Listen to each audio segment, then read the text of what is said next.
Bonjour tout le monde, je souhaite que vous soyez tous en forme et en bonne santé. Alors je commence déjà par vous souhaiter un excellent week-end. Ce live sera dédié uniquement aux personnes abonnées parce que ça va être quelque chose de sérieux. Du coup, je ne veux pas être dérangée par la méchanceté gratuite. Okay. Alors parlons pédiatrie.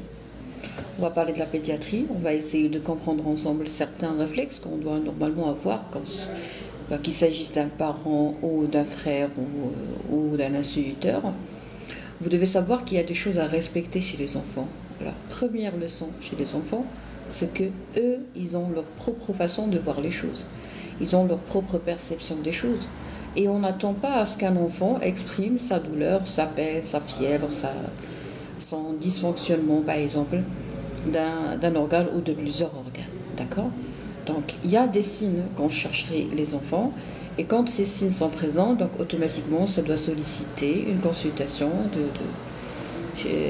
d'un pédiatre, okay, d'un médecin généraliste pédiatre. Et en cas échéant, on peut consulter un médecin généraliste. Alors, gardez dans l'esprit, gardez dans votre tête une information très importante. C'est quoi un enfant toxique? Donc, un enfant toxique, c'est un enfant qui a 3 problèmes, ou 3 signes. Il ne mange pas, il ne rit pas, d'accord? Et il ne dort pas. D'accord? Quand un enfant n'arrive pas à manger, il joue pas, pardon. Quand un enfant n'arrive pas à manger, c'est-à-dire qu'il y a quelque chose qui ne va pas. D'accord? Bon, ça ne veut pas dire que tous les enfants qui ne mangent pas sont toxiques, mais ça veut dire qu'il y a un problème. Et si on a l'association de ces 3 signes, c'est-à-dire qu'on a un enfant toxique typique, ok? Un enfant qui ne mange pas, c'est inquiétant. Un enfant qui ne joue pas, c'est inquiétant. Et un enfant qui ne rit pas, qui ne sourit pas, qui ne répond pas. Donc vous avez l'impression que sa face ne répond pas aux petites blagues, aux petites... voilà. Quand on fait rire un enfant, automatiquement, ça va lui faire rire. Donc les mamans en général, des fois, même si il s'agit par exemple d'une maman qui est analphabète, d'une maman qui n'a pas quand même un certain bagage scientifique ou médical, elle a quand même cette capacité de toucher, de sentir que son enfant ne va pas bien. Par exemple, elle nous dit, elle est en train de décrire l'enfant toxique même s'il ne connaît pas cette leçon. Elle vous dit par exemple, mon fils ne joue plus. Docteur, je suis très inquiète parce que mon fils ne joue plus, il ne veut plus jouer, il est trop calme. Un enfant en général, c'est une personne qui veut jouer, qui veut apprendre, et c'est très important pour le développement mental, psychologique et beaucoup de choses. Même pour son intelligence, c'est très important de jouer. D'accord? Donc jouer, c'est primordial, hein, c'est essentiel, c'est très bénéfique pour la santé d'un enfant de jouer. Mais des fois, on a la maman qui remarque que son enfant ne joue plus et elle vient consulter pour nous dire finalement qu'elle elle est un peu inquiète. D'accord? Donc quand on fait l'examen de cet enfant, le plus fréquemment, on trouve que vraiment, il y a d'ailleurs dans 100% des cas, il y a un souci, il y a quelque chose qui ne va pas. Tu ne veux pas jouer, pourquoi tu ne veux pas jouer? Est-ce que tu es touché? Est-ce que tu as peur? Est-ce que l'enfant a peur? Est-ce que l'enfant a été puni par quelqu'un et du coup il a mal compris les choses, il a compris que finalement il n'a pas le droit de jouer? Voilà pourquoi moi je suis totalement contre la punition, que ce soit à l'école, à la crèche ou chez vous. Punir, c'est très mauvais pour la santé. D'accord? Bon, ça c'est mon avis personnel et professionnel que je respecte. Alors, je dois absolument trouver une explication à ce phénomène. Un enfant qui ne veut pas jouer. Donc si je n'ai pas de réponse, je vais solliciter un senior, quelqu'un qui est plus âgé que moi, plus expérimenté, qui est plus spécialisé que moi. D'accord? Mais l'essentiel, c'est qu'on doit trouver une solution. En médecine générale, qu'est-ce qu'on fait? On fait comme une sorte d'interrogatoire, on fait comme une sorte d'enquête familiale pour avoir une idée sur qu'est-ce qui se passe dans la famille. Un médecin pédiatre, il va se concentrer sur l'enfant, mais je pense que c'est très beau, c'est c'est très beau et c'est très bon de gâter le médecin spécialiste en lui offrant, par exemple, ou en voyant une lettre d'orientation qui est bien faite, qui est trop bien faite avec les antécédents familiaux, une idée sur la fratrie, une idée sur tous les antécédents médicaux, chirurgicaux dans la famille. Ok?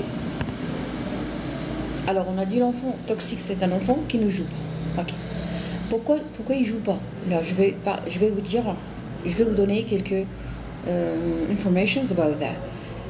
Un enfant qui ne joue pas, par exemple, on a dit premièrement, il a été puni et il a peur.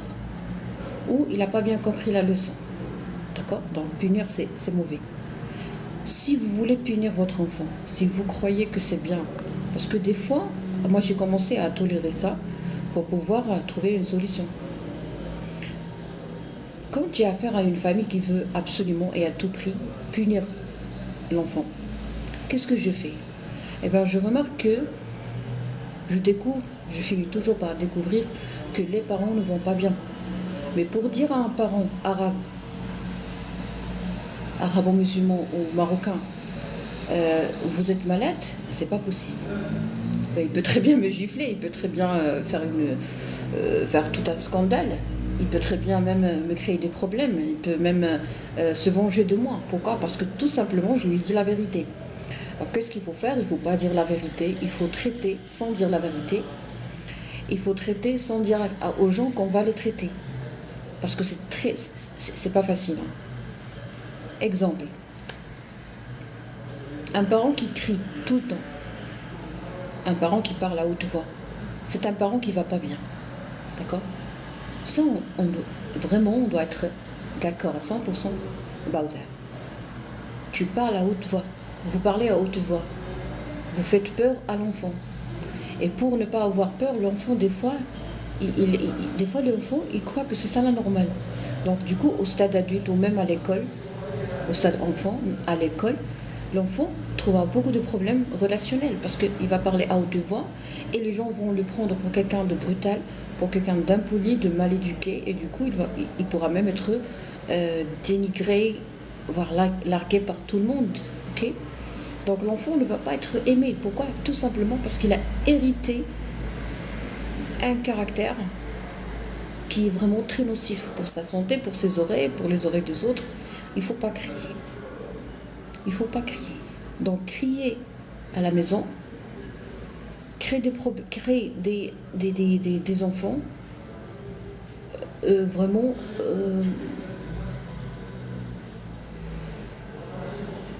bon, je vais essayer de chercher la description la plus douce. Si les parents crient à la maison, les enfants vont avoir un caractère un peu insupportable. D'accord? Mais les pauvres, ils ne sont pas méchants. Mais ils ont un problème de communication. Donc peut-être que lorsque vous criez, ça je l'ai vu, lorsque les mamans, surtout les mamans et les papas, quand vous criez, eh ben on a l'enfant qui se prive, hein, qui est forbidden. He can't, for example, play freely, ok? Il ne peut pas jouer tranquillement, librement. Il a l'impression que c'est interdit, que c'est haram, que c'est interdit même dans sa religion. Vous voyez? Alors, moi je ne comprends pas pourquoi est-ce qu'on va crier. Crier pour que nos mots soient compris par l'enfant, c'est-à-dire qu'il y a un problème de compréhension. Alors quand on a un problème de compréhension, de communication, ben c'est simple, on recourt aux grands spécialistes de la communication avec les enfants, ce sont les pédopsychiatres, que je salue. Un pédopsychiatre, pédo c'est-à-dire pédiatrie, c'est-à-dire enfant, et psychiatre, c'est-à-dire psychiatrie. D'accord? Alors là, qu'est-ce qu'il faut faire? Il faut comprendre qu'il y a la vie infantile, et puis il y a la vie des adolescents, et après on a l'adolescence. Dans l'enfance, il y a plusieurs enfances, dans l'adolescence, il y a plusieurs caractéristiques et plusieurs phases, si vous voulez, et dans l'âge adulte également, il y a plusieurs statuts. Vous avez un enfant, cet enfant, pour vous, est têtu, il est désobéissant. Déjà, le mot obéissant ne doit pas exister. Dans votre dictionnaire, ça ne doit pas exister. Obéir, c'est-à-dire créer un petit esclave. Le petit esclave, une fois teenager old, teenager, ça y est, le patient, le teenager devient vraiment une bombe. Il va s'éclater. Un jour, il va s'éclater. Donc, plus on augmente la pression durant l'enfance, durant le stade chameau, le stade où on supporte, on tolère, plus l'explosion sera vraiment bruyante et trop parlante. Qu'est-ce que vous cherchez? Déjà, tout ce mécanisme, c'est un mécanisme pour moi de chantage, de peur, de manque de confiance, de beaucoup de choses. Ou de crainte, ou de phobie, ou de beaucoup de choses. Moi, je pense que c'est ça sera très intelligent. Merci, Plage. Ça sera très intelligent de votre part en tant que parent. Ça me fait rire ce cœur sur ma tête. Merci. En fait, je pense que ce serait très intelligent de votre part de bien calculer les choses. Genre, j'ai un tout petit bonhomme, la punition, l'obéissance, quoi encore? La violence verbale, parce que crier, c'est une violence verbale, c'est une agression verbale, pour moi.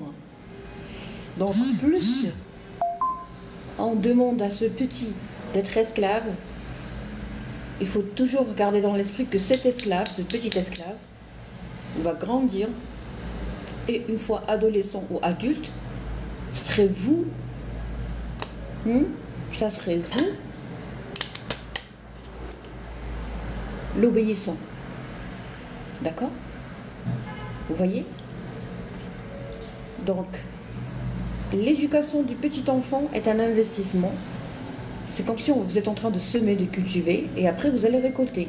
Donc on a le petit, une fois grand, deviendra puissant, indépendant sur le plan physique, et vous allez devenir tout petit, moins puissant, et vous allez récolter ce que vous avez semé. Alors qu'est-ce qu'on a semé dans le cœur et dans l'esprit de cet enfant? Si on a eu l'habitude de communiquer d'une façon très respectueuse avec un enfant, l'enfant va nous parler d'une façon très respectueuse au stade adulte. Si on a donné de l'amour à cet enfant, l'enfant au stade adulte va nous donner de l'amour lorsqu'on sera vraiment très dépendant. Parce que plus on grandit, plus on devient dépendant en général. Pas dépendant dans un sens péjoratif, mais on deviendra comme des bébés. D'ailleurs, on est toujours des bébés. Moi aujourd'hui, je me sens bébé. Je suis partie faire mes cheveux dans un salon de beauté. J'ai pris ma tisane tranquillement parce que moi, j'adore cette habitude de boire et de prendre soin de moi. Et je me suis sentie vraiment, je me suis régalée. Et ça m'a fait un énorme plaisir. Et nous tous, une fois adultes, une fois âgés, old, we will be like children. Vedano. Thank you so much for the flower. Alors, qu'est-ce que vous avez semé dans le cœur et dans l'esprit de votre enfant? Vous allez récolter tout ça. Donc, concentrez-vous sur vos enfants. Je pense que ce serait très intelligent de votre part. D'accord? Criez. Vous êtes très grand, vous criez. Vous faites peur à ce petit cœur. Ce petit cœur, il va garder dans sa tête. Il va falloir fermer la fenêtre parce que j'arrive pas à supporter le bruit.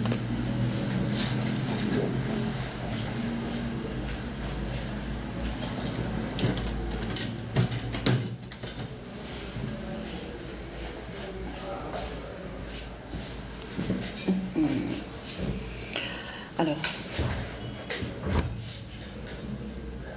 j'aime beaucoup ce jeu parce que c'est grâce à ce jeu que j'ai pu orienter, parce que chez nous, vous savez, chez nous les Arabes, il faut faire un très grand effort pour pouvoir passer une toute petite information qui est juste, qui est vraie et tout le monde la connaît. Parce que si je pose la question, voilà le parent et voilà le fils, ok, ou l'enfant, d'accord. Le parent, des fois, il oublie que lui aussi, il a été un bébé, il a été un enfant, il a été un petit, il a été un gamin. On oublie ça. On oublie qu'on a été très vulnérable. On oublie qu'on a notre perception qui n'est pas totalement vrai. Exemple, un jour, j'ai demandé à un petit pourquoi il a peur. Il a dit, mon père a tué ma mère, alors que la mère est présente, le papa est présent. Ben, moi, je me suis dit que peut-être qu'il y a des informations qu'on ignore et c'est bien de chercher, de creuser. Donc, c'est ce que j'ai fait. Et puis, il y a le patient qui m'a dit, docteur, et je lui ai dit, elle est où ta maman? Il m'a dit, voilà maman. Bon, là, j'ai compris finalement qu'elle est toujours vivante. Et je lui ai dit, comment ça se fait comment est-ce qu'il l'a tué? Il m'a dit, alors le petit, qu'est-ce qu'il a fait? Et ça, c'est hyper important à partager avec votre pédopsychiatre. Ce qui est bizarre dans l'histoire, c'est que le petit a mélangé ce qu'il a vécu, ce qu'il a vu, la scène agressive, violente à laquelle il a assisté, avec ce qu'il a vu dans les dessins animés. Voilà pourquoi les dessins animés doivent absolument être choisis avec prudence. Le petit n'a pas le droit, les petits n'ont pas le droit de voir n'importe quoi que ce soit même sur la télé. Parce que sur la télé, il n'y a pas de pédopsychiatre. D'accord? Il faut faire très attention et il faut faire des consultations régulièrement chez votre pédiatre et votre pédopsychiatre. Bon, salutations à tous les pédiatres, j'aime beaucoup cette spécialité. Vous devez savoir que, même si vous êtes célibataire, est-ce qu'il y a des célibataires parmi nous? Voulez-vous que je vous permisse de laisser des commentaires? Mais on m'insulte, parce que moi j'avais l'habitude de faire des comédies en arabe et tout, et du coup je suis insultée en permanence. Voilà pourquoi j'ai décidé d'empêcher les gens de commenter. Avec tous mes respects aux gens so gentle. Ok, so I will allow comments.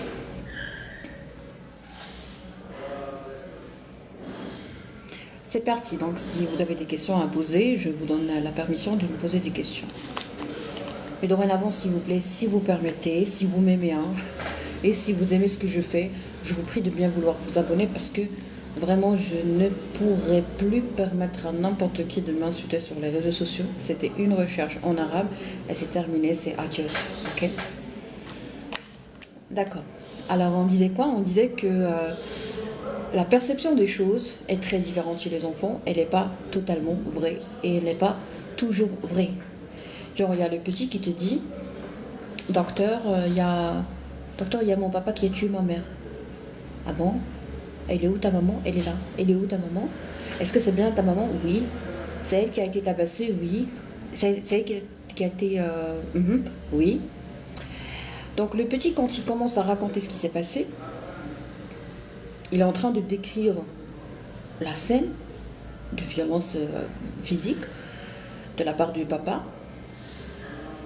Et à un certain moment, il mélange tout ce qui est vérité, réalité, avec ce qu'il a vu, par exemple, dans un épisode de dessins animés. Alors ça, c'est méchant.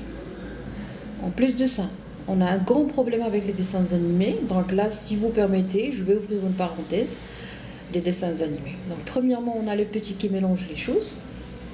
D'accord? C'est-à-dire, il a vu dans le dessin animé qu'un animal a été tué, donc du coup, il croit que tabasser va être toujours suivi d'un décès, d'un meurtre.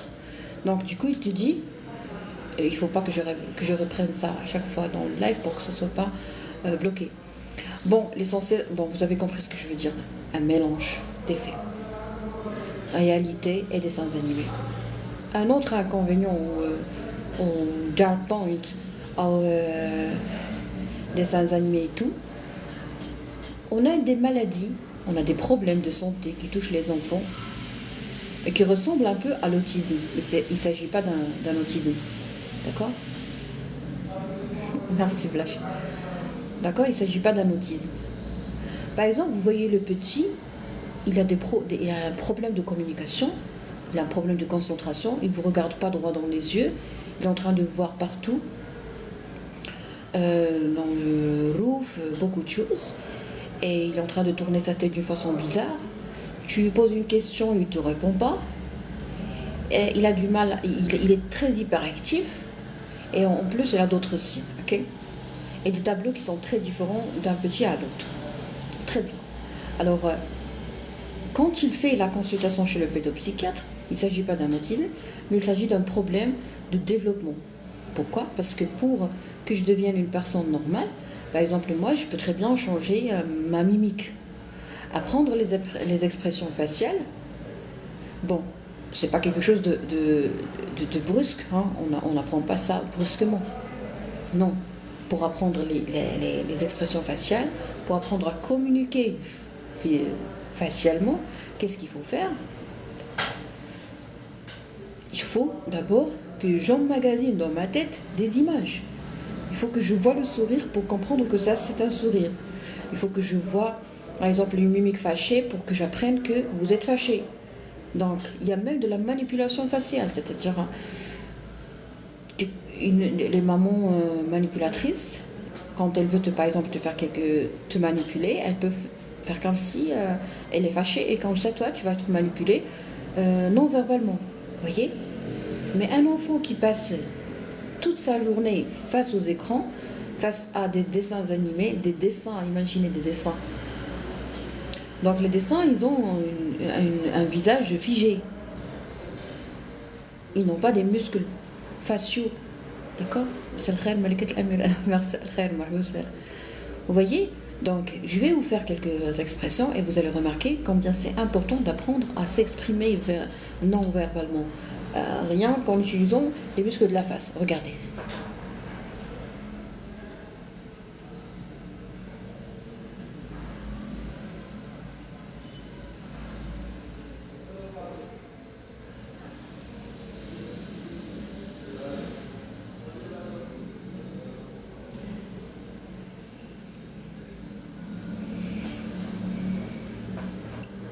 Vous avez vu?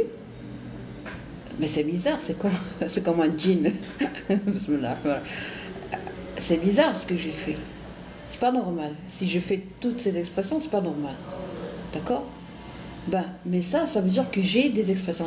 Bon, j'en ai plusieurs, c'est juste que je voulais pas vous choquer. Alors, il y a des enfants qui connaissent pas tout ça. C'est-à-dire que tu parles, tu es fâché, il sait pas que tu es fâché. Tu es très en colère, lui, il ne sait pas que tu es en colère. Hein. Du coup, les instituteurs, ils doivent comprendre que même si tu exprimes ta colère, même si tu exprimes ton mécontentement, même si vous exprimez votre insatisfaction de quelque chose, il faut d'abord comprendre que peut-être que la personne en face n'a pas encore compris ce que vous voulez dire. Bonsoir tout le monde. Vous voyez? C'est-à-dire que vous êtes en train de gaspiller votre énergie pour rien. Il y a gaspiller son énergie, il y a juger, et puis il y a punir. Donc tout ça, normalement, ne doit pas exister. On prend un bout de papier et on écrit comme quoi, chers parents, s'il vous plaît, chers instituteurs, ou si vous connaissez des instituteurs et des professeurs, je vous invite à partager ces informations avec eux. Vous n'avez pas à partager tout le live, mais au moins vous pouvez share some information with them.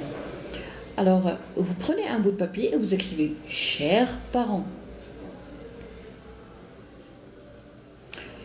Nous avons quelques remarques, par exemple, soyez très simple, nous avons quelques remarques par rapport au comportement de votre fils, type, de points, premier tiré, un problème de concentration. Deuxième tiré, il ne comprend pas les expressions faciales, c'est très important, soyez clair. Moi, lorsque par exemple, je fais l'accompagnement des enfants et des adolescents et tout, alors quand quelqu'un, par exemple, vient me dire « Docteur, mon petit ne veut plus manger », donc je suis dans l'obligation de l'accompagner, même s'il ne paye pas. C'est-à-dire même si la maman ne paye pas, n'a pas les moyens pour payer les consultations, je dois assurer le suivi de ce patient, parce que sinon il va avoir beaucoup de problèmes de santé. D'accord? Et en plus on n'a pas de psychiatre, vous voyez. Bon, je ne sais pas si on a un seul psychiatre, bon le pédopsychiatre, on n'en a pas. Il n'est pas là, pardon. C'est pas de l'objet. Alors, du coup, on est obligé d'appeler, de demander qu'est-ce qui s'est passé, comment les choses sont évoluées.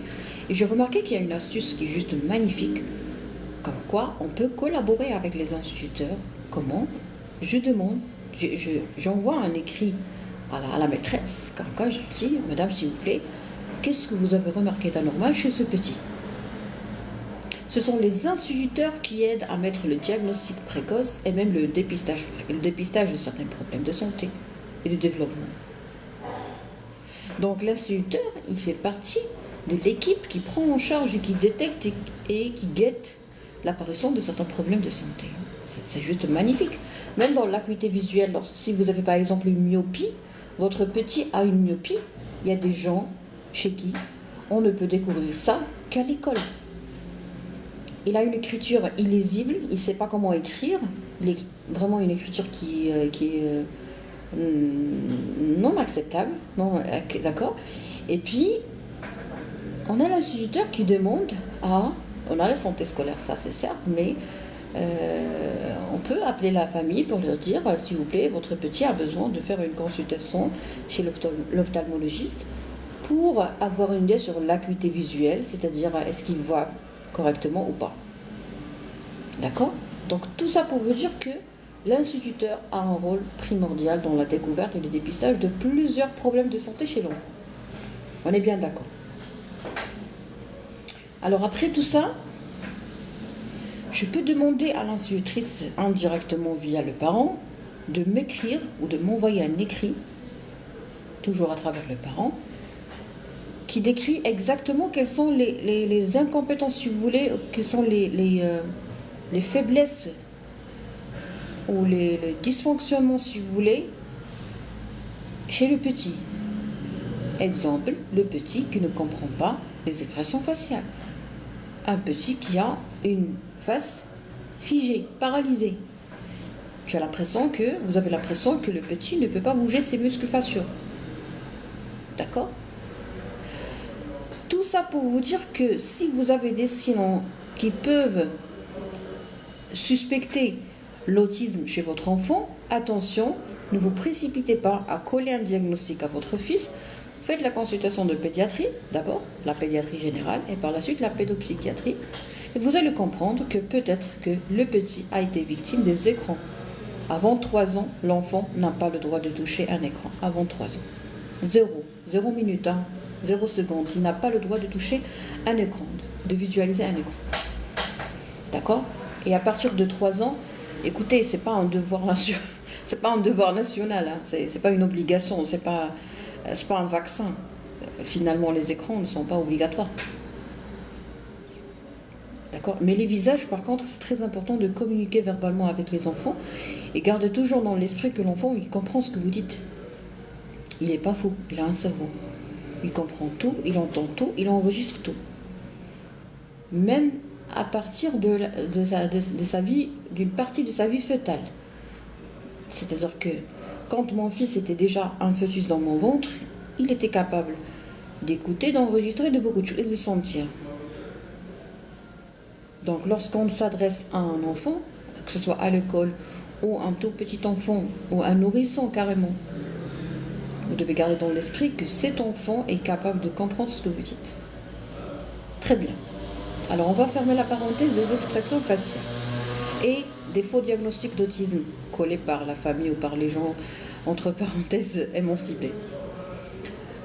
Maintenant on a dit qu'on va revenir un peu en arrière vers le point où on a dit quels sont les enfants toxiques. On a dit un enfant qui ne joue pas. Il ne joue pas, il a un secret ou des secrets. Alors notre rôle, c'est de chercher ce secret. Deuxièmement, un enfant toxique, c'est un enfant qui ne mange pas. Pourquoi vous ne voulez pas manger? Pourquoi l'enfant ne veut pas manger? Qu'est-ce qu'il a? Qu'est-ce qui l'empêche de manger? Alors, dans la majorité des cas, les gens expliquent ce problème dans une explication psychologique. Et ça, c'est une bêtise. D'accord?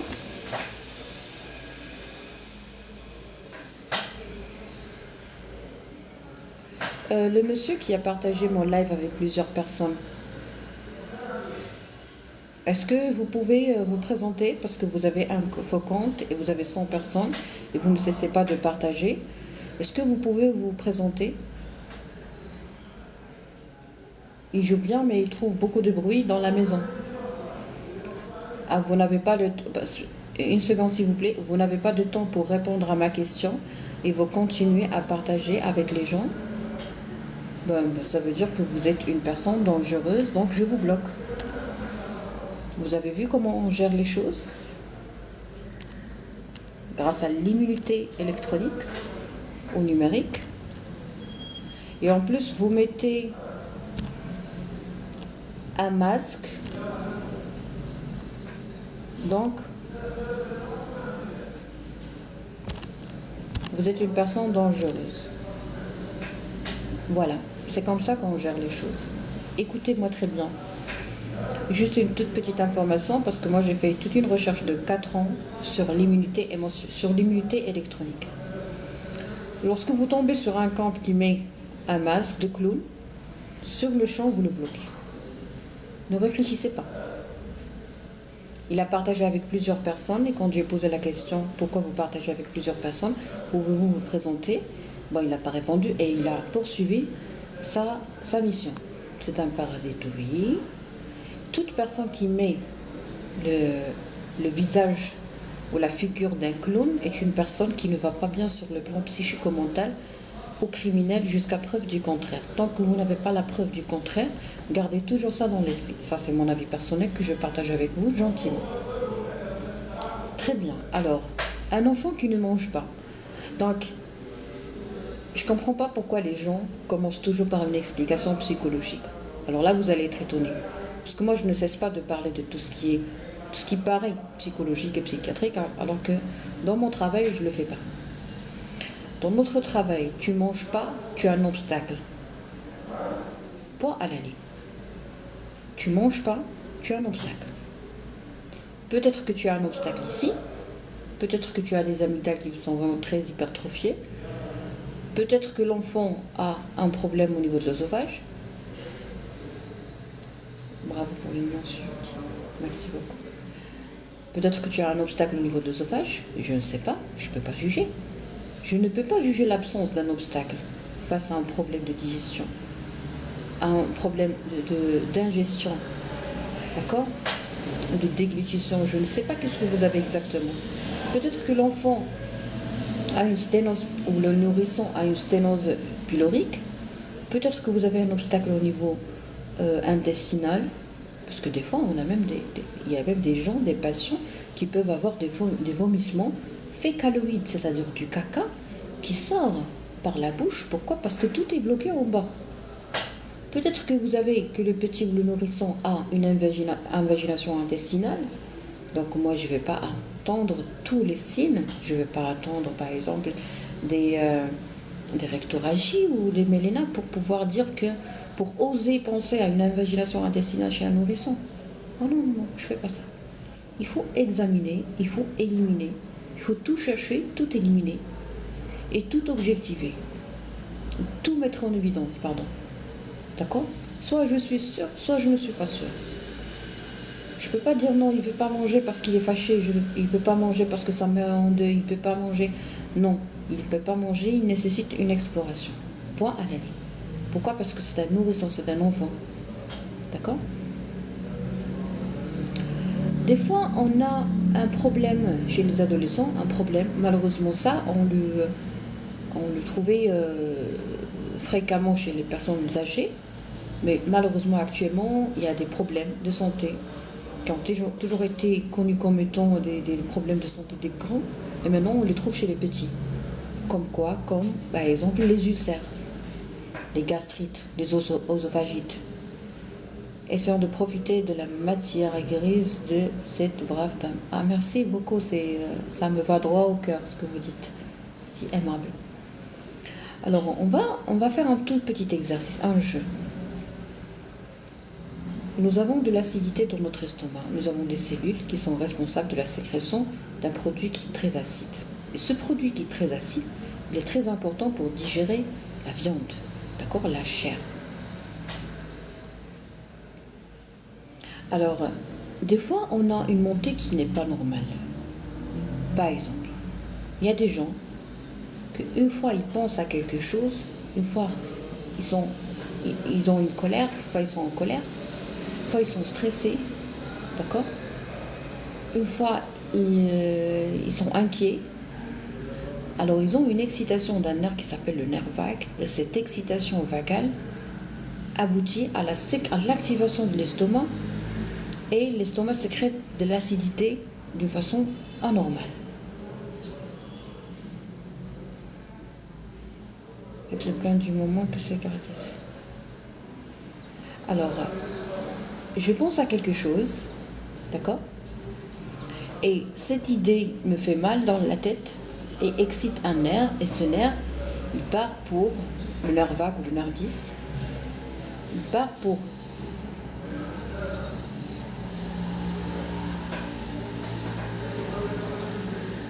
stimuler l'estomac. C'est comme si cette excitation dit à l'estomac, attention, il y a beaucoup de viande à digérer. Toi, tu n'as rien mangé, tu n'as rien bouffé, tu n'as rien mis dans ta tête, dans ta bouche, ok? Mais il y a ton cerveau, ton système nerveux qui a dit à ton estomac, allez, digère, allez, commence ton broyage, allez, commence ta digestion. Et l'estomac commence naïvement à digérer, à sécréter de l'acide et à digérer. Alors ça, c'est hyper méchant parce que toi, tu n'as rien mangé. Et ton estomac, il est en train de manger ta paroi, ta chair, la viande, ta chair, ok? Donc, des fois, on a cette remontée d'acidité, et la remontée d'acidité répétitive, elle expose la muqueuse ou la paroi interne de l'œsophage à une acidité très augmentée, alors que lui, il n'est pas préparé pour l'acidité. La muqueuse, c'est la partie la plus interne, la paroi la plus interne de certaines structures. Donc, la muqueuse de l'estomac, ou la paroi interne de l'estomac, elle est capable de se protéger contre l'acidité. Mais l'œsophage, Dieu n'a pas créé un œsophage capable de supporter l'acidité, parce que lui n'est qu'un passage du bol alimentaire. D'accord? Il ne fait pas de digestion, l'œsophage. Il permet le passage. Donc quand j'ai une montée de cette acidité vers l'œsophage, il y a l'œsophage qui va vraiment souffrir. D'accord? Par exemple, moi j'ai pas de pistolet, j'ai rien du tout, je peux pas me protéger. Par contre, je sais pas moi, un soldat ou les gens de la gendarmerie, ils ont des pistolets, ils ont des moyens, ils ont des armes pour se protéger. Donc automatiquement, moi je peux pas faire leur travail. D'accord? Ou moi je suis doctoresse, donc j'ai ma façon de me protéger des patients, manipulateurs et tout. Même s'il est manipulateur dehors, moi je peux le traiter et je reste vraiment à l'écart, il ne va pas me toucher. Mais vous, si vous essayez d'aider une personne manipulatrice, vous allez payer ça trop cher. Ou un médecin, un psychiatre ou un psychologue ou un thérapeute, il est trop bien immunisé contre tout type de manipulateur, encore meilleur que moi. Donc du coup, lui, il est capable d'écouter les problèmes des gens et tout, et de gérer ça, alors que moi, non. Pas de la même façon, pas de la même intensité, vous voyez. Donc il y a des gens qui sont protégés, immunisés, des gens qui ne sont pas protégés, immunisés. L'estomac, il est parfaitement bien protégé, en principe, et dans les cas normaux, et de cette acidité, parce que Dieu a voulu que les choses soient comme ça, mais l'œsophage n'est pas protégé contre cette acidité. Du coup, qu'est-ce qui se passe? Lorsque vous avez la montée de cette acidité, je m'instruis à côté de vous. Merci beaucoup. Quand on a cette remontée d'acidité, que ce soit pour une excitation vagale en cas de colère, de souffrance neurologique, de souffrance psychologique, ou que ce soit dans le cas d'une grossesse, parce qu'on a une ouverture un peu... bon, elle est toujours physiologique, c'est très normal dans la grossesse d'avoir une ouverture du sphincter supérieur de l'estomac. Du coup, on a la remontée, les reflux, les vomissements et tout. Et après, on a l'œsophage, une fois exposé à cette acidité, qu'est-ce qui se passe à ce niveau? On a de l'inflammation. Et l'inflammation est toujours suivie par ce qu'on appelle de la cicatrisation et de la rétraction. Par exemple, quelqu'un qui a une plaie, automatiquement la plaie va être suivie par une déformation. Ça ne va pas cicatriser de la même façon. Tu n'auras pas ta peau. Tu as une cicatrice ici, automatiquement ça va être différent de ce qui se passe de la peau de l'autre côté. Vous voyez, une cicatrisation, une rétraction, une diminution du calibre.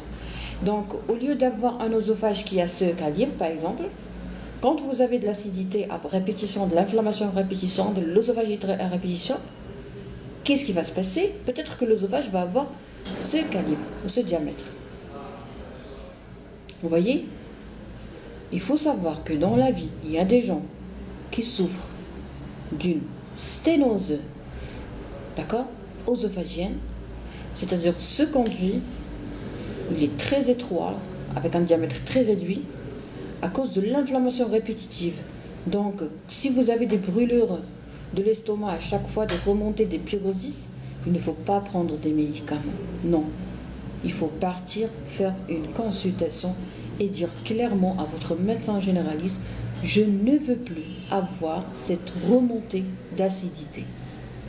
Prendre des médicaments contre l'acidité à chaque fois, premièrement, ça réduit l'acidité de l'estomac et donc ça va vraiment abîmer, toucher la qualité de la digestion, parce que pour digérer, on a besoin d'une acidité. Et vous prenez des médicaments contre l'acidité, donc vous allez vraiment altérer le bon fonctionnement de la digestion. D'accord ? De deux, si vous prenez des traitements contre l'acidité gastrique, comme ça sans consultation, ça va. Il y a des études qui ont montré que vraiment ça peut bousiller vos reins. Et les reins, ils sont très importants et on n'a pas le droit de bousiller nos structures et nos organes. D'une autre part, nous avons besoin de certains facteurs intrinsèques, plusieurs facteurs, pour pouvoir avoir des cellules rouges, des globules rouges, des érythrocytes. Sinon, on peut avoir un problème d'anémie, d'accord ? Il faut avoir des érythrocytes, des globules rouges de bonne qualité, d'accord ? Avec à l'intérieur comme une sorte d'hémoglobine. Par exemple, ça c'est un globule rouge, et ça c'est de l'hémoglobine. Hémoglobine. Hémo c'est fer, globine c'est protéine. Quand je veux savoir si la personne a une anémie, qu'est-ce que je fais? Je vais demander une NFS, une numération de la formule sanguine. Et ainsi, alors, dans l'adem il y a des sur la discussion, on va vraiment pas. Non, avec tous mes respects à votre égard, sauf que lorsque je permets les commentaires aux gens, j'ai un peu peur parce que j'ai vécu une mésaventure avec les abonnés et tout, surtout en arabe. Et maintenant, je suis en convalescence, si vous voulez. Voilà pourquoi. Mais sinon, après, je vais. Parce que moi, je n'ai pas de compétences, je n'ai pas appris à l'animation d'une façon professionnelle, genre demander, interroger les gens et tout, surtout en direct. Et voilà. Mais ce n'est pas en rapport avec vous du tout. C'est juste que je suis en train d'apprendre à être la meilleure version de moi. Mais je vous promets que je vais faire un effort pour être à la hauteur. Non, madame, vous êtes une référence. Ah, merci beaucoup, c'est très aimable. Alors, je vais vous dire quelque chose par rapport à l'acidité. L'acidité, elle n'est pas mauvaise, non. C'est quand elle n'est pas normale que ça peut toucher nos organes et aboutir à beaucoup de problèmes comme la sténose œsophagienne. Et si j'ai une sténose œsophagienne, je peux ne pas pouvoir manger. Donc le passage du bol alimentaire à travers l'œsophage sera vraiment impossible. Et j'aurais besoin, par exemple, soit de mettre un stent, soit de faire des ballonnets et faire des dilatations. Beaucoup de choses pour rien. Mais pas pour rien, mais on peut éviter tout ça. Voilà pourquoi il faut être suivi par un médecin généraliste pour traiter ce qui est physique et traiter ce qui est psychologique et traiter même ce qui a été enterré vivant dans notre subconscient. D'accord. Et je ne sais pas pourquoi j'ai pensé maintenant à une personne que j'aime beaucoup. Très bien. Alors, qu'est-ce que j'allais dire? Parce que j'ai parlé au subconscient, parce que je parlais de the power of our subconscious. J'ai pensé directement à une personne. Ok. Alors, on a dit que pour ne pas avoir d'anémie, il faut comprendre c'est quoi une anémie. Une anémie, c'est une baisse d'une chose qui s'appelle l'hémoglobine. Alors, hémoglobine, ça se trouve dans le globule rouge. On a des globules rouges et on a l'hémoglobine. Il y a du lemme, ce qui est en rouge par exemple, du fer, et puis il y a de la globine, c'est-à-dire la protéine, des protéines. Pour que mon corps puisse construire, si vous voulez, ou produire des globules rouges, il a besoin de beaucoup de choses. Vous allez être étonné ce soir, parce que vous allez comprendre finalement que on fait un travail collectif dans le corps, il fait un travail collectif, c'est-à-dire les organes et tout, pour pouvoir être en bonne santé et pour pouvoir survivre. Donc, c'est pas possible de produire des globules rouges si on n'a pas certaines choses. Par exemple, on a besoin d'un facteur qui est sécrété dans l'estomac. Donc, un problème au niveau de l'estomac peut aboutir à une anémie. Donc, si je continue à traiter mon patient ou traiter l'anémie de mon patient par le traitement martial, le fer, c'est pas intelligent de ma part parce que peut-être que lui, il a un problème au niveau de l'estomac et moi, je continue à traiter bêtement. Il ne faut pas travailler comme ça bêtement. D'une autre part, on a par exemple besoin d'une substance qui s'appelle l'érythropoïétine. Alors l'érythropoïétine est sécrétée par le rein. Donc si j'ai un rein qui ne fonctionne pas correctement, je pense que c'est pas très intelligent. Je pense que c'est pas très intelligent de traiter l'anémie alors que nous avons un rein qui souffre. Donc l'anémie, ça peut être très bien une occasion pour découvrir qu'on a un problème rénal, qu'on a un problème, un souci de sécrétion de l'érythropoïétine. Voilà pourquoi les gens qui font par exemple l'hémodialyse, je souhaite un bon rétablissement pour tout le monde. Et Inch'Allah, tout le monde pourra bénéficier d'une transplantation pour pouvoir mettre fin à ces peines et ces douleurs. Même si les peines et les douleurs, ce sont des épreuves de la vie qui sont difficiles à vivre, ça on ne peut pas le nier. Et de tout mon cœur, je souhaite que tout le monde soit en bonne santé ou au moins qu'il puisse admettre ce qu'il a parce que c'est pas évident. D'accord, alors les gens qui font de l'hémodialyse, ce sont des gens qui ont besoin de faire de l'épuration extra-rénale. Pourquoi? Parce que les reins ne fonctionnent pas correctement. Donc quand vous faites l'épuration ou l'hémodialyse, alors en dehors de votre corps, automatiquement vous allez perdre des choses, vous allez perdre des globules rouges, vous allez éclater des globules rouges, vous pouvez même avoir une augmentation ou un trouble de potassium, parce que le potassium se trouve en général en intracellulaire. Donc voilà pourquoi quand on veut doser la kaliémie, c'est-à-dire le taux de potassium dans le sang, il faut pas mettre le garrot. Le garrot, c'est le truc élastique qu'on tire, qu'on presse pour pouvoir prendre du sang. Ça facilite la prise de sang. Mais si je veux doser la kaliémie, je ne dois pas faire le garrot parce que cette pression tout autour de mon bras peut très bien aboutir à l'éclatement du globule rouge et du coup je vais avoir une kaliémie qui est très augmentée, je vais avoir une fausse hyperkaliémie. Bon, ça c'est juste une parenthèse. Bon, l'essentiel c'est que si je fais l'épuration extra-rénale, si je fais par exemple l'hémodialyse à mon patient, peut-être que le patient va perdre des globules rouges, peut-être que le patient va perdre des substances très importantes, peut-être que le rein de mon patient ne fonctionne pas correctement et ne sécrète pas correctement cette substance qui s'appelle l'érythropoïétine. Donc, le patient peut avoir une anémie parce qu'il a un problème d'érythropoïétine. Alors ça, c'est à gérer. Bien sûr, c'est le médecin néphrologue qui prend... c'est l'apanage du médecin néphrologue. Pour les gens qui veulent jouer avec moi des matchs et tout, c'est pas mon truc. Je suis doctoresse, je fais de la sensibilisation. Avant, je faisais de la comédie médicale en arabe pour transmettre aux ados certaines informations. Et j'avais une recherche. Donc, est-ce que vous avez compris que si je touche l'acidité, si je touche à l'acidité de mon estomac, c'est pas clever of me. C'est pas très intelligent de votre part, hein, de baisser le taux d'acidité dans votre estomac. Parce que l'acidité dans l'estomac, c'est fait pour des raisons très sages. D'accord? C'est le bon Dieu qui a bien fait les choses. Et l'estomac, elle est là pour sécréter des substances qui sont très importantes pour avoir une bonne production de globules rouges.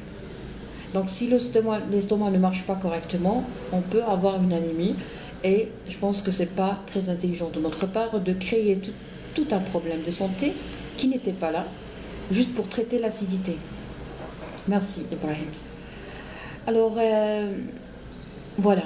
Alors, tout ça pour vous dire que maintenant, on va revenir en arrière. On a dit qu'un enfant qui ne mange pas, pour moi, qu'il s'agisse d'un enfant ou d'un adulte, vous ne mangez pas, je ne vais pas vous donner un appétissant, je ne vais pas vous donner un sirop. C'est une catastrophe. Hein. Moi, je me rappelle très bien, il y avait une dame qui m'a dit, docteur, s'il vous plaît, le vendeur dans les pharmacies est plus intelligent que vous. Ah bon, il est plus compétent que vous. Ah bon, il est plus confiant que vous. Ah bon, pourquoi? Eh bien, tout simplement parce que lui, il est capable de donner un médicament directement sur le champ. Je lui dis, j'ai ce symptôme, il me donne ce traitement. Bah, c'est normal parce que lui, c'est un vendeur. Moi, je ne suis pas vendeuse. Le petit vient consulter parce qu'il a un problème, il ne veut pas manger. Est-ce qu'il ne veut pas manger ou est-ce qu'il ne peut pas manger? Je dois examiner. Imaginons que le petit a une sténose pylorique, a une sténose œsophagienne, a une occlusion, a une subocclusion. Alors ça, c'est méchant. On a même besoin d'orienter en urgence chez le pédiatre ou des fois chez le chirurgien pédiatre. Donc ça, c'est la médecine. Il y a la médecine, il y a la vente. Je vous souhaite bonne chance et un succès durable. Merci, c'est gentil. Alors, est-ce que vous avez commencé à comprendre que si mon fils ne mange pas ou si un enfant ne mange pas, je n'ai pas le droit de parler de tout ce qui est psychologique, en premier. Que Dieu te protège de l'asthme. Merci, c'est gentil. Je n'ai pas le droit de commencer par ce qui est psychologique et psychiatrique. Il ne mange pas, je ne sais pas qu'est-ce qu'il a. Je ne sais pas. Je ne sais pas qu'est-ce qu'il a. Peut-être qu'il a une occlusion. Une occlusion, c'est arrêt total des matières et des gaz. Peut-être que l'enfant a une constipation depuis 4 jours. Peut-être que l'enfant a une constipation qui a duré plus d'une semaine. Donc, je pense que c'est pas intelligent de notre part, pour ne pas dire autre chose. Et c'est même un crime de donner à quelqu'un un traitement alors qu'on ne sait pas qu'est-ce qu'il a. Tu lui donnes un appétissant, il va manger, mais il ne peut pas faire sortir ce qu'il a dans le système digestif. Il y a beaucoup de sel, beaucoup de caca dans l'estomac. Donc oui, ça peut même arriver, comme je l'ai dit, on peut même avoir des vomissements fécaloïdes. Des caca qui vont sortir sous forme de vomissements. Alors moi, je ne peux pas. Je ne peux pas dire de donner à quelqu'un ou un enfant un sirop pour qu'il mange un appétissant, pour augmenter son appétit et son désir de manger, alors que le petit n'a pas encore fait ses selles, n'a pas encore fait caca depuis plus d'une semaine. Et il est où ces selles? Ce caca, il est où? Il est dans les intestins. Et pourquoi l'intestin ne veut pas faire sortir cette chose-là? Peut-être que le nourrisson, même si j'ai un ami chirurgien qui m'a dit, un chirurgien pédiatre qui m'a dit qu'il a découvert une maladie responsable d'une constipation chronique qui s'appelle Hirschsprung. Je vais l'expliquer brièvement, mais après je peux l'expliquer avec schéma et tout. Donc, il y a une maladie qui cause la constipation chez le nourrisson. Elle est diagnostiquée très précocement, mais des fois on peut avoir un retard de diagnostic. C'est quoi l'Hirschsprung? C'est un nourrisson, par exemple, la toute dernière partie de son système digestif, elle est aganglionnaire. Elle ne reçoit pas le message nerveux. Elle ne s'ouvre pas. Elle est comme ça, fermée. Du coup, le petit, il mange, il fait introduire le bol alimentaire, il ingère, la déglutition, elle est nickel. Et après, il a la digestion au niveau de l'estomac, le passage dans l'intestin, l'absorption dans l'intestin, et quand il passe dans l'intestin, le gros intestin, on a le stockage des sels et tout, quelques petites modifications de la structure, par exemple absorption de certaines choses comme l'eau, et après on a une ampoule rectale. Une ampoule rectale, c'est comme une sorte de boule, d'accord, qui peut se gonfler pour pouvoir contenir les selles. Et comme ça, si on a des selles qui avancent, eh ben, on ne va pas faire caca n'importe où, on ne va pas déféquer n'importe où. D'accord? Donc, et puis on a des sphincters en bas, volontaires et involontaires. Donc on a un moyen, le sphincter c'est comme une élastique pour pouvoir, pour garder une certaine étanchéité et continence. D'accord? Et en haut, vous avez l'ampoule rectale. Malheureusement, chez ce petit, ou chez ces petits, la toute dernière partie de tout ce gros intestin où il y a du caca, alors la dernière partie ne reçoit pas le message nerveux et n'a pas ce qu'on appelle un péristalsie, c'est-à-dire une progression. Donc tout se coince, tout se stoppe, tout se bloque. C'est méchant, ça c'est méchant. Un nourrisson qui ne fait pas caca pendant plusieurs jours, c'est méchant. Pour un nourrisson, il peut ne pas faire caca pendant une semaine, une fois par semaine, s'il est sous allaitement maternel exclusif. C'est possible parce que tout ce qu'il mange, tout ce qu'il introduit, et presque tout est déjà utilisé et déjà absorbé. D'accord? Mais un enfant qui mange, c'est-à-dire après, par exemple, la nourrisson après le 6e mois, on a déjà démarré chez lui la diversification, c'est-à-dire diversifier les aliments et tout. Un enfant qui prend par exemple du lait artificiel, du lait qu'on achète de la pharmacie, un enfant qui mange des plats avec je sais pas, des soupes, bon, l'essentiel, un enfant qui mange correctement, normalement, il doit faire ses selles. Il ne fait pas ses selles depuis plus de 5 ans, vous n'avez, de 5 jours par exemple, vous n'avez pas le droit de partir à la pharmacie et de prendre des médicaments pour traiter un problème d'appétit ou de sensation de satiété chez un enfant. Parce que si le petit a une occlusion ou a une malformation ou a quelque chose d'autre, ça s'appelle exposer un malade à des dangers, à des risques. Il y a non-assistance à quelqu'un en danger et puis il y a exposer quelqu'un à un danger. Bon, là je vous affirme que c'est hyper méchant, hyper grave, hyper dangereux. Alors, qu'est-ce qu'on a dit? On a dit que l'enfant toxique, on a 3 signes qui nous permettent de suspecter un enfant toxique. D'accord? Merci beaucoup. Alors, on a dit premièrement un enfant qui ne joue pas, pour qu'il ne joue pas, un enfant qui ne mange pas, et puis un enfant qui ne rit pas. Il ne rit pas, peut-être qu'il est en spasme de sanglots, peut-être qu'il a un problème cardiaque déjà, peut-être qu'il est en crise, peut-être qu'il a une épilepsie atypique. Vous savez que dans l'épilepsie, l'enfant n'a pas besoin de convulser comme ça, comme ça, non. Non. Il peut très bien avoir une épilepsie, alors que le petit, vous avez l'impression qu'il est fâché, vous avez l'impression qu'il ne bouge pas.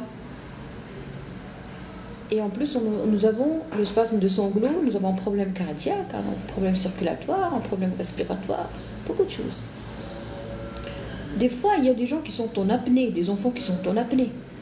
Et les gens croient qu'ils ne veulent pas rire, qu'ils ne veulent pas sourire. Non, madame, il est en apnée. Il ne peut pas respirer.